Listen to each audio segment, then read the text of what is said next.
ख़ैबर ॻोठ हाजी शोक जे रवासिन एहतिजाजी मुज़ाहिरो कंदे साफ़िन खे मासूम नींगरी जे वालिद हुसैन शोक ऐं वालदा अरबाबज़ादी ॿुधायो त मुंहिंजी नींगरी मज़दूरीअ लाइ दरिया ख़ान नाहियो जे घर कासिमाबाद हैदराबाद में कमु कंदी हुई।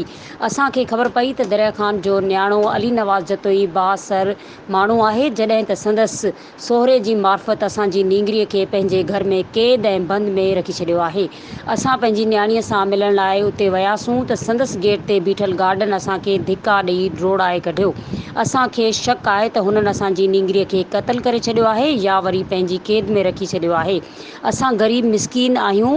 असांजी सिंध IG खे गुज़ारिश आहे त हैदराबाद ऐं मटियारी जे आला अमलदारनि खे गुज़ारिश करियूं था त असांखे मासूम नींगरी वापसि कराए ॾिनी वञे, जॾहिं त इन सदमे में नींगरी जो नानो मोहम्मद बख्श उर्फ कारू शोक फौत थी वियो आहे।